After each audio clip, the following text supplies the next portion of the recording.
Tuhan yang kami andalkan dalam kehidupan kami. Kami bersyukur Tuhan, Engkau begitu mengasihi kami, sehingga kami ada di tempat ini Tuhan. Hanya karena anugerah-Mu saja, hanya karena pengorbanan-Mu yang melayakkan kami ada di sini. Kami bersyukur Tuhan, untuk rahmat-Mu yang baru setiap pagi bagi kami. Terima kasih, hari ini kami arahkan segenap perhatian kami kepada Engkau. Segenap telinga kami, hati kami Tuhan, untuk mendengar apa yang hendak Engkau sampaikan, yang Tuhan mau untuk kami pelajari, supaya kami boleh menerapkannya dalam kehidupan kami, sehingga kami boleh bertumbuh dan berbuah untuk kemuliaan Tuhan. Terima kasih Tuhan, urapi kami. Engkau yang mengendalikan semuanya di tempat ini. Tuhan yang berkuasa di tempat ini, dan Tuhan yang ditinggikan saja di tempat ini. Terima kasih. Di dalam nama Tuhan Yesus Kristus kami berdoa. Amin. Ya, silakan duduk saudara. Saudara senang dan excited hari ini. Amin, luar biasa ya. Saya juga excited. Anak-anak senang? Puji Tuhan. Ya. Ini ruangan ini sampai enggak muat saudara. Isinya entah berapa ribu orang ini. Extra seat, harus ditambahkan extra seat. Ya, saya menyambut Bapak Timbul sekeluarga yang hari ini berkunjung ke Magelang. Selamat datang Pak. Saudara berikan tepuk tangan. Juga beberapa saudara kami, saudara kita yang hari ini beribadah di tempat ini. Ada Mas Ari, saudara, dan keluarga. Mas Iwan, juga Ibu, selamat datang di tempat ini. Ya, hari ini kita akan belajar, boleh ditampilkan Nathan? Ya, judulnya adalah Love the Ultimate Obedience. Sebuah ketaatan yang paling utama. Yuk kita baca Roma pasal 13 ayat 7 sampai 10.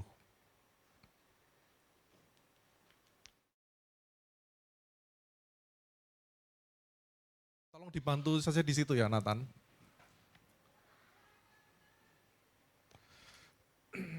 Kita baca bersama-sama ya saudara, Roma 13 ayat 7 sampai 10, 4 ayat saja. Mulai dari ayat 7, 3, 2, 1. Bayarlah kepada semua orang apa yang harus kamu bayar. Pajak kepada orang yang berhak menerima pajak, cukai kepada orang yang berhak menerima cukai. Rasa takut kepada orang yang berhak menerima rasa takut, dan hormat kepada orang yang berhak menerima hormat. Ayat 8. Janganlah kamu berhutang apa-apa kepada siapapun juga, tetapi hendaklah kamu saling mengasihi. Sebab barang siapa mengasihi sesamanya manusia, ia sudah memenuhi hukum Taurat. Karena firman, jangan berzina, jangan membunuh, jangan mencuri, jangan mengingini, dan firman lain manapun juga sudah tersimpul dalam firman ini, yaitu kasihilah sesamamu manusia seperti dirimu sendiri. Kasih tidak berbuat jahat terhadap sesama manusia, karena itu kasih adalah kegenapan hukum Taurat. Amin. Ya saudara, ada satu peribahasa yang mengatakan begini, hutang emas bisa dibayar, tapi hutang budi dibawa mati. Saudara ngerti artinya? Hutang emas, uang, kemudian barang, semua itu bisa dinilai. Dan kalau sesuatu itu bisa dinilai, mudah untuk membayarnya kembali. Ya, meskipun ya sekarang biasanya orang kalau yang berhutang itu malah lebih galak daripada yang ngutangi. Ya. Tapi sebetulnya hutang emas, hutang barang, hutang uang itu bisa dibayar dengan mudah, ngitungnya gampang. Tetapi hutang budi, saudara, ketika saudara misalnya saudara mengalami kesusahan. Ada orang yang tiba-tiba nggak tahu lagi jalan, buka HP, buka IG ya kan, scroll, nggak tahu dia sudah di tengah jalan, nggak taunya di situ lalu lintasnya padat, hampir saja ketabrak dan ada orang yang menarik dia. Melakukan suatu perbuatan yang baik, yang dia itu nggak sadar dan dia nggak bisa selamat kalau nggak ditolong orang itu. Jadi orang itu jadi berhutang budi pada yang menolongnya. Malam-malam HP hilang, dompet hilang di tengah kegelapan. Kemudian tiba-tiba ada orang datang, kemudian mengantar saudara untuk ke tempat saudara yang mau saudara tuju, itu berarti seorang sudah melakukan sesuatu perbuatan baik yang saudara sebetulnya nggak bisa untuk melakukannya sendiri. Dan saat itu saudara berarti hutang budi sama orang itu. Nah, hutang budi ini nggak bisa dihargai, nggak bisa dinilai, nggak bisa dihitung. Jadi, dan kesempatan untuk membalasnya kembali itu juga belum tentu datang. Belum tentu bisa, kapan lagi orang itu juga sama, mungkin sedang scroll, kemudian di tengah jalan saudara akan narik, itu sulit sekali, kemungkinannya mungkin 1 banding sekian puluh juta untuk saudara bisa membalas kebaikan orang itu, membalas budi orang itu. Jadi makanya peribahasa itu mengatakan bahwa hutang budi itu dibawa mati. Ya. Nah, di dalam film-film yang lama itu, saya kemarin juga kasih ilustrasi kalau di film silat ada orang menolong seseorang lain dari kematian, diserang musuh, kemudian ditolong. Kemudian orang itu bisanya membalasnya cuman ya sudah aku tak mengabdi kepada engkau. Dan itu yang kita lakukan pada Tuhan. Tuhan sudah menolong kita, kemudian Tuhan sudah membawa kita, merebut kita dari kematian akibat dosa kita. Dan yang kita lakukan adalah kita mengabdi kepada Tuhan. Nah, biasanya kalau di film-film seperti itu saudara, kalau seseorang dijahati, dia membalas dendam. Jadi kalau di silat itu, kalau dulu saya menonton film silat, dubbingnya bahasa Inggris, waktu zaman saya SD saya hafal banget frase yang dia katakan, I will take revenge, aku akan membalas dendam. Atau ketika dia ditolong sehingga selamat, dia bilang, ayo aku akan membalas budi baikmu. Nah, orang Kristen itu saudara, saya ingin saudara lihat, itu loh. Ayat 7, bayarlah kepada semua orang apa yang harus kamu bayar. Ini sebuah perintah yang pokoknya kalau kamu punya kewajiban sesuatu, kamu bayar. Terus ayat 8, jangan kamu berhutang apa-apa pada siapapun juga, tapi hendaklah kamu saling mengasihi. Ini dua anak kalimat yang kelihatannya enggak saling berhubungan. Ya toh saudara? Itu seperti saya ngomong gini, kamu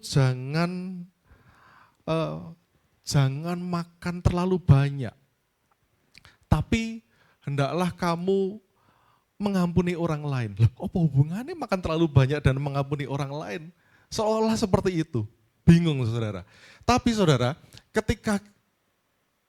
kalau saudara tahu bahasa asli yang dipakai di ayat 7 dan ayat 8, saudara baru ngerti. Di ayat 7 itu bayarlah kepada semua orang apa yang harus kamu bayar. Kalau di Alkitab terjemahan baru yang versi 2, bayarlah kepada semua orang kewajibanmu. Dan kata kewajiban itu kata yang sama dengan kata hutang. Saudara. Jadi makanya di ayat 8, jangan kamu berhutang apa-apa pada siapapun juga. Artinya kamu itu juga membayar semua kewajibanmu kepada orang lain. Terus hendaklah kamu saling mengasihi, saudara. Paulus, penulis kitab Roma ini sedang bilang begini, kamu itu sebetulnya juga sudah ditolong dan kita ini adalah orang yang berhutang. Dan hutang itu dibayar dengan cara melakukan kebaikan pada orang lain. Pada tahun 2000, saudara, ada satu film yang saya nonton, seingat saya sama pacar saya nih yang duduk di depan, gitu kan. Anak-anak belum lahir. Ada satu film yang judulnya Pay It Forward. Boleh dimajukan lagi, Nathan?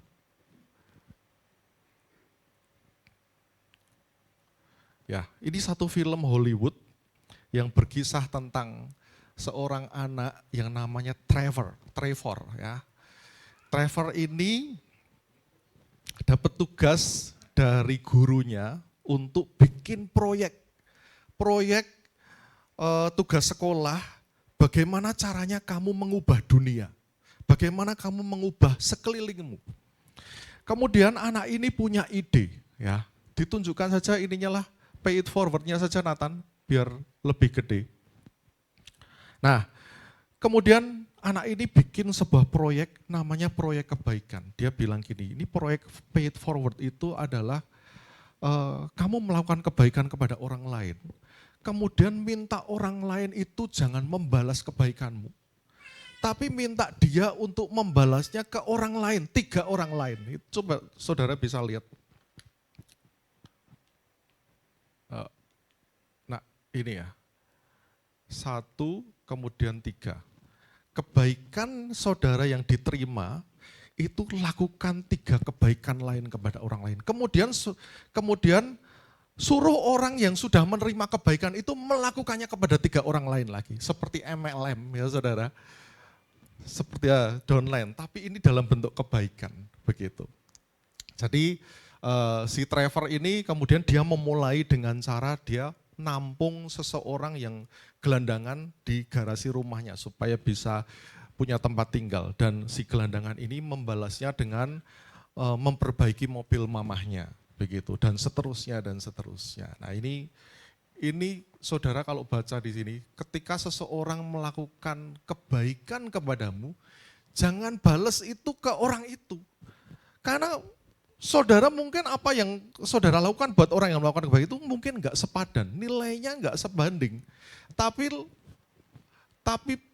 pay it forward, bayar ke orang lain, ke 3 orang lain.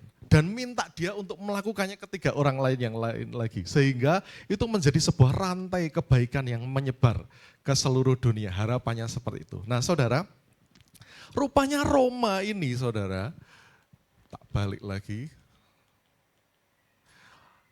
Jangan kamu berhutang apa-apa pada siapapun juga, itu seperti, dia sudah berkata begini, kita nih orang Kristen sudah dapat kebaikan dari Tuhan.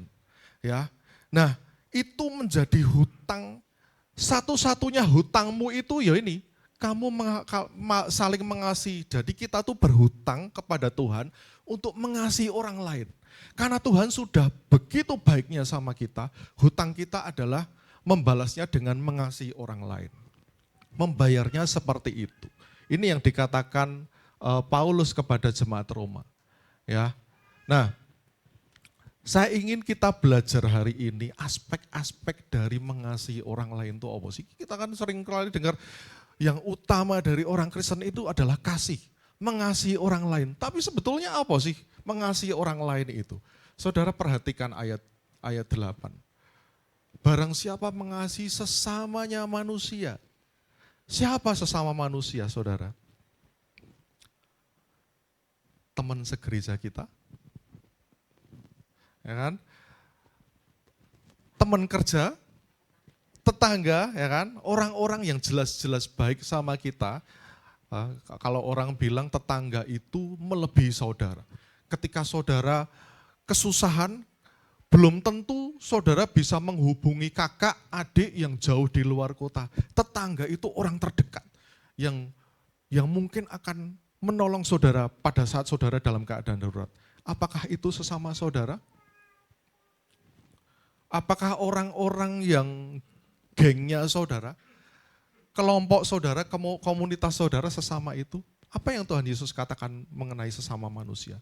Saudara masih ingat kisah tentang orang Samaria yang baik hati, saudara? Ada seseorang yang sedang berjalan dari Yerusalem ke Yeriko, Tuhan cerita begitu. Dari Yerusalem tuh di atas bukit, dan kalau ke Yeriko itu dia berarti turun. Orang itu berjalan ke Yeriko, kemudian dia ketemu dengan penyamun. Dan orang ini enggak hanya dirampok, tetapi juga dipukulin sampai setengah mati. Ya, enggak ngerti alasannya, kenapa sih wis ngerampok masih harus dipukulin juga. Dan orang itu terkapar di pinggir jalan. Enggak bisa apa-apa, mungkin kelihatannya tidak bergerak. Dan yang pertama lewat siapa saudara? Imam lewat. Kemudian begitu dia lihat, dia dari jauh kok lihat ada sesosok tubuh yang tergeletak di tanah mungkin berlumuran darah. Dia langsung nyebrang lewat sisi lain dari jalan. Pura-pura tidak tahu. Ya, dia lewatin. Yang kedua orang Lewi, sama juga dia lihat dari jauh. Kok, waduh apa ini? Urusanku harus cepet-cepet nih, mungkin dia berpikir begitu. Jadi dia lewat sisi lain dari jalan, pura-pura tidak tahu. Nah kalau saudara orang Yahudi pada saat itu yang mendengar perumpamaan Yesus, saudara akan mengerti bahwa seorang imam, orang Lewi ini memang karena mereka tugasnya melayani pekerjaan di bait Allah, dan orang yang menyentuh mayat itu najis, at least sampai matahari terbenam, sehingga dia harus membasuh diri sedemikian rupa. Dia nggak mau repot. Kalau aku harus nolong dia, aduh aku najis, nggak bisa menjalankan kewajiban agamaku. Kadang-kadang kita berpikir begitu. Yesus juga menegur orang Farisi, kamu nggak mau membiayai orang tuamu, nggak mau memelihara orang tuamu karena kamu bilang uangnya itu sudah tak berikan buat bait Allah. Mendahulukan kewajiban agamawi daripada menolong orang lain. Itu yang Tuhan Yesus kecam. Terus sampai suatu saat datang orang Samaria. Lah kenapa orang Samaria? Saudara ngerti nggak kenapa perumpamannya orang Samaria? Saudara tahu orang Samaria ini adalah orang yang dipandang rendah oleh bangsa Yahudi. Pada masa itu tuh bangsa Yahudi sebetulnya dipandang rendah oleh orang-orang Yunani. Karena orang-orang Yunani itu berpikir mereka punya filosofi yang tinggi. Filsafatnya sangat tinggi. Mereka punya cara berpikir yang maju. Ada banyak filsuf-filsuf Yunani yang hebat. Dan mereka melihat orang Yahudi ini, apa tau iki? Orang-orang yang mabuk agama itu kan istilahnya. Memang isinya memang agama tok tapi tidak ada isinya. Tapi orang Yahudi ini yang dianggap rendah, dianggap remeh oleh orang Yunani, dia masih menganggap remeh orang lain, ya orang Samaria itu. Enggak level buat mereka. Kenapa orang Samaria dianggap enggak level? Karena orang Samaria itu bangsa-bangsa campuran, sudah enggak murni lagi. Itu asalnya dari orang Yahudi ketika Salomo sesudah akhir masa pemerintahannya, bangsa Israel terpecah jadi dua. Kerajaan utara dan kerajaan selatan. Yang utara itu menjadi, mereka menikah dengan bangsa-bangsa lain, kemudian mereka menganggap bahwa mereka membangun bait Allah mereka sendiri di Gunung Gerizim, menyembah Allah mereka di Gunung Gerizim. Makanya waktu Tuhan Yesus bertemu dengan wanita Samaria, dia bilang, nenek moyang kami menyembah Tuhan di Gunung Gerizim. Nah orang Yahudi itu menganggap ini bangsa wis enggak bener lah orang Samaria ini. Orang-orang Yahudi yang enggak murni lagi. Jadi orang yang dia enggak rendah. Sentuhan saja enggak mau orang Yahudi itu. Tapi ternyata orang Samaria ini begitu melihat seorang Yahudi yang terkapar di pinggir jalan, dia menolong. Bahkan bukan hanya menolong, dia bawa, dia angkut ke penginapan terdekat. Dia bilang tolong rawat dia. Tak kasih uang, aku titip uang, nanti habisnya berapa. Kalau kurang nanti aku kesini lagi tak tambahi. Orang Samaria itu bilang begitu. Nah saudara, ketika Yesus bilang seperti itu, orang-orang yang bertanya sama dia,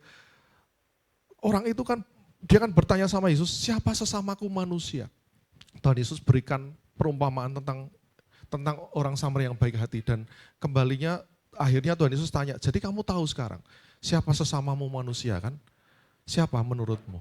Dan orang itu menjawab, ya orang yang menunjukkan kebaikan hati kepada orang yang sudah diserang oleh penyamun itu. Sesama manusia ini berbicara bahkan tentang orang-orang yang kita anggap musuh kita saudara. Yang saudara anggap, orang-orang yang aku enggak level lah. Meskipun saya mendorong saudara untuk jangan pernah berpikir demikian. Tapi kadang-kadang kita berpikir, orang-orang itu enggak usahlah aku kenal sama orang itu. Itu sesamamu manusia, Tuhan Yesus bilang seperti itu. Kalau saudara baca di Matius 5 ayat 44, 45, 46, Tuhan Yesus bilang, kasihi musuhmu. Doakan orang yang menganiaya kamu. Karena dengan berbuat begitu engkau menjadi anak-anak Bapamu yang di surga. Saudara ngerti, saudara? Bukti bahwa engkau adalah anak-anak Bapa itu ketika engkau berdoa buat musuhmu, berdoa buat orang yang menganiaya saudara, memberkati musuh saudara, itu saudara membuktikan bahwa engkau itu anak-anak Bapa. Itu buktinya seperti itu, saudara. Karena dia bilang gini, Tuhan Yesus lanjutan, karena kalau engkau cuma mengasihi orang yang mengasihi kamu saja, Lah apa bagusnya kamu dibanding orang jahat? Orang jahat juga begitu. Kalau engkau cuma berbuat baik pada orang yang berbuat baik saja, kamu yang enggak lebih baik dari orang-orang jahat. Bapamu yang di sorga itu menurunkan hujan baik pada orang baik dan orang jahat. Bapamu yang di surga memberikan cahaya matahari pada orang yang benar dan orang yang tidak benar. Jadi kalau engkau ngikuti caranya, berarti engkau sudah membuktikan bahwa engkau adalah anak Bapamu yang di surga. Kadang-kadang kita berpikir, ngapain ya? Aku tuh mengasihi orang-orang yang julid sama aku gitu kan. Orang-orang yang jahat. Kalau perlu kita pakai satu ayat nih saudara kadang-kadang. Biarkan pembalasan adalah haknya Tuhan. Biarkan Tuhan yang membalas kejahatan orang itu. Tapi saudara ngerti enggak konteksnya? Nathan bisa tunjukkan, itu ayatnya ada di Roma 12 ayat 19. Saudara buka coba di Alkitab saudara. Roma 12 ayat 19.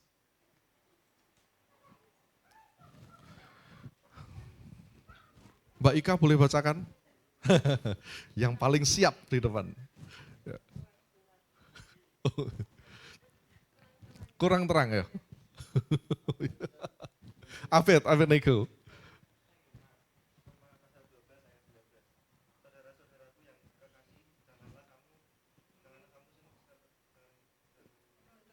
Menuntut pembalasan.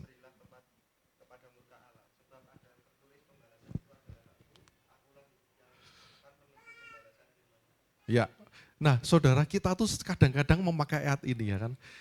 Jangan nuntut pembalasan, itu pembalasan tuh haknya Tuhan. Biarkan itu Tuhan saja yang membalas.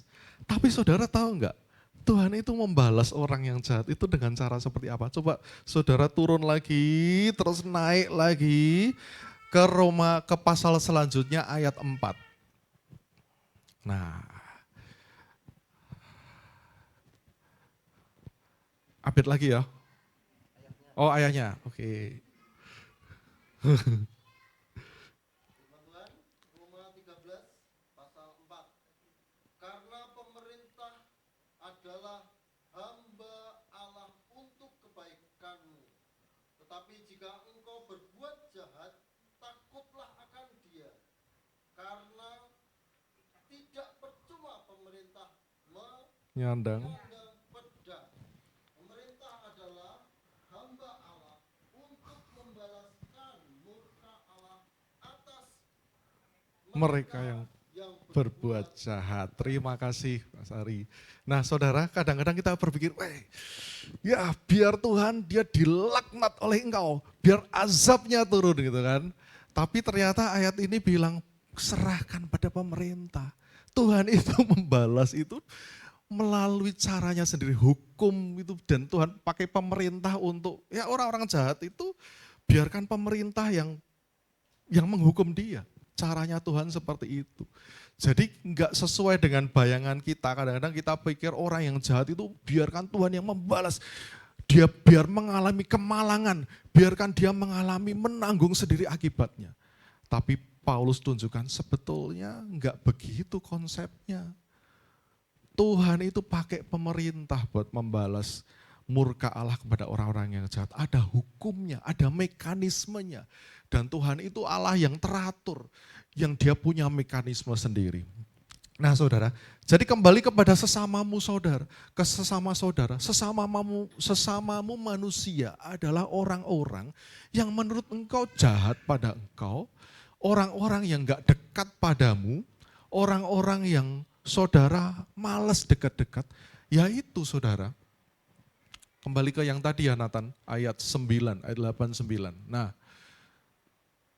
mengasihi sesama manusia itu seperti itu saudara. Siapa saja. Ya. Kemudian konsep yang kedua.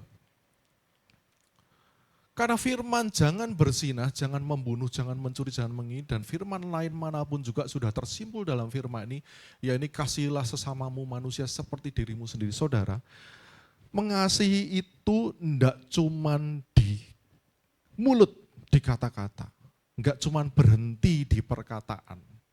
Ya, jadi mengasihi itu, konsep mengasihi yang sesuai yang dikatakan oleh Paulus pada Roma adalah tindakanmu, bukan cuma mulutmu tok. Kadang-kadang kita cuma berpikir, kasihan ya orang itu ya. Tapi untuk bertindak menolong wis nanti dulu, aku juga kayak susah ya. Tuh kan? Ada orang susah gitu, kemudian saudara nggak mungkin kan saudara, ya wis aku doakan saja lah ya, begitu. Yakobus itu berkatakan begini, kalau ada orang kedinginan, ada orang kelaparan, yo kamu jangan cuma bilang, oke selamat jalan, pakai baju anget, makan yang kenyang ya. Tapi Yakobus bilang, tolong dia. Karena dengan begitu engkau sudah membuktikan imanmu kepada Allah. Imanmu itu tanpa perbuatan mati, jadi perbuatanmu itu yang menunjukkan bukti imanmu. Nah saudara, mengasihi itu seperti itu. Bentuk nyata, tindakan nyata, bukan hanya konsep-konsep abstrak. Kata-kata tok cuman berhenti begitu. Saudara dikasih Tuhan banyak hal, enggak cuman materi, tapi juga kemampuan, waktu. Nah saya mengamati bahwa kadang-kadang begini saudara, ketika Tuhan memberkati seseorang dengan materi misalnya, maka Tuhan akan memberikan kesempatan pada orang itu untuk memberikan sebagian dari materi yang diterimanya untuk menolong orang lain. Tapi ketika Tuhan berikan pada orang itu kemampuan, maka Tuhan juga akan menuntut orang itu untuk menggunakan kemampuannya untuk menolong orang lain. Jadi saudara, kita nggak bisa berkelit, aku nggak punya uang, aku nggak punya harta, aku nggak punya sesuatu yang bisa pakai buat menolong. Saudara punya banyak hal, saudara dikasih kemampuan, saudara dikasih waktu bahkan untuk menolong orang lain. Dan itu yang Tuhan tuntut untuk engkau berikan buat mengasihi sesama manusia. Yang ketiga, ya,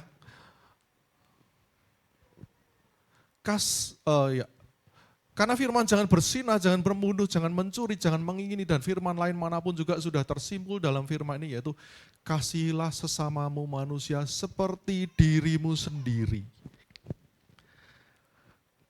Mutu, kualitas kasih saudara pada sesama itu, mau lihat mutunya itu harus setara dengan kasih saudara pada dirimu sendiri.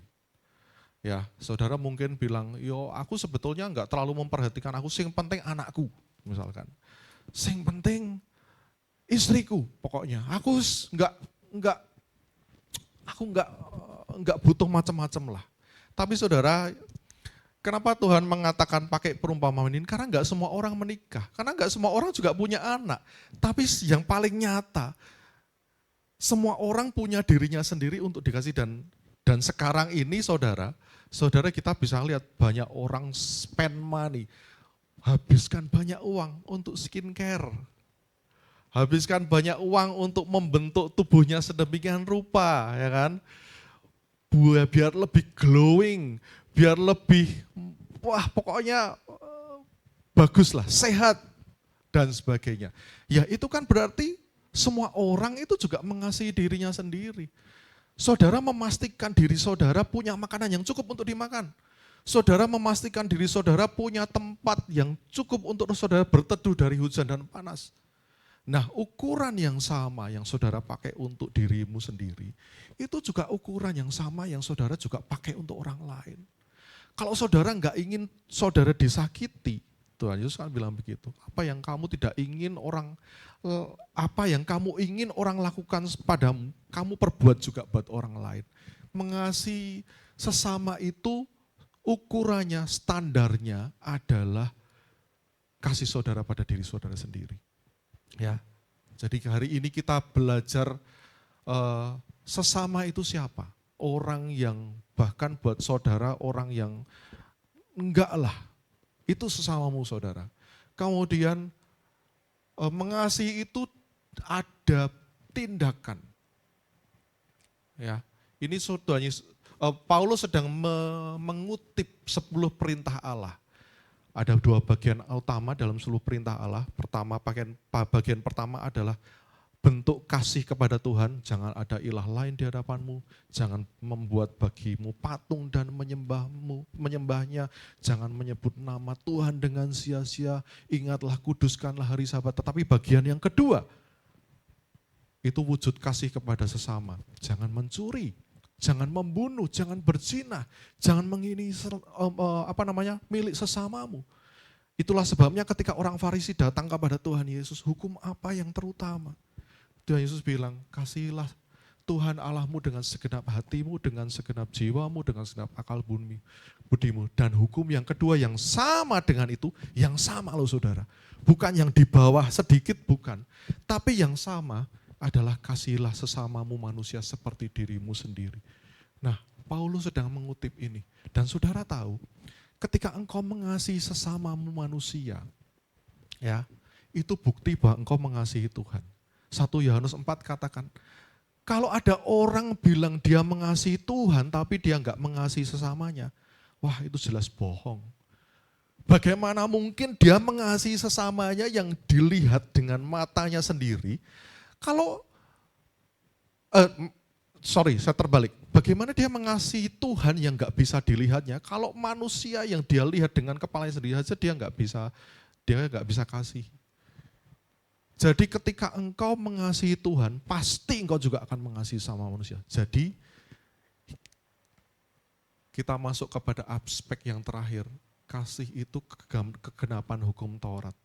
Jadi saudara, ketika engkau mengasihi sesamamu manusia, ya, engkau sedang menunjukkan, membuktikan pada orang lain bahwa engkau mengasihi Tuhan. Dan ketika engkau mengasihi Tuhan dan sesamamu, engkau sudah menggenapi seluruh perintah Tuhan di dalam hukum Taurat. Tuhan Yesus kasih perumpamaan pada zaman akhir. Ada orang bertanya, Tuhan kapan sih kami itu menolong engkau, memberi tumpangan pada engkau, kapan sih kami memberi engkau pakaian, kami memberi makan, mengunjungi ketika engkau dalam penjara. Tuhan bilang, ketika engkau melakukannya buat orang-orang yang paling hina ini, engkau sudah melakukannya buat aku. Jadi kasih saudara pada sesamamu itu cermin kasihmu kepada Tuhan. Saudara, jadi omdo atau bohong besar kalau saudara bilang saudara mengasihi Tuhan, saudara duduk di sini kemudian nyanyi aku mengasihi engkau Yesus dengan segenap hatiku, tapi saudara masih enggak beres hubunganmu dengan sesama. Bohong besar itu kata Yohanes seperti itu. Nah saudara, jadi ketika engkau mengasihi sesamamu, itu bukti nyata bahwa engkau sudah menggenapi hukum Taurat. Makanya berulang kali saya bilang, saudara, kekristenan itu bukan kamu harus begini, harus begitu, harus begini, harus begitu, supaya engkau diselamatkan. Tapi kekristenan itu adalah engkau sudah diselamatkan dulu oleh Tuhan, dan akibatnya engkau berhutang sama Tuhan, dan cara kamu membayarnya adalah saudara melakukan pay it forward. Meneruskan kebaikan yang saudara sudah terima dari Tuhan itu kepada orang lain. Minimum 3, saudara, menurut film itu. Suruh dia juga bayar lagi ke 3 orang lagi. Jadi semua perbuatan baikmu, bentuk kasihmu itu adalah balasanmu kepada Tuhan yang sudah mengasihi engkau. Kepada siapapun juga, yang jahat sekalipun. Karena Tuhan juga mengasihi kita yang jahat ini. Kita ini kan orang-orang jahat, orang-orang yang gak layak dapat hidup. Tapi Tuhan kasih hidup yang kekal. Bahkan sebelum kita jadi orang baik. Begitu saudara. Ya. Jadi yang terakhir adalah dengan melakukan kasih, dengan mempraktekkan kasih, saudara sudah menggenapi semua perintah Allah. Nah saudara,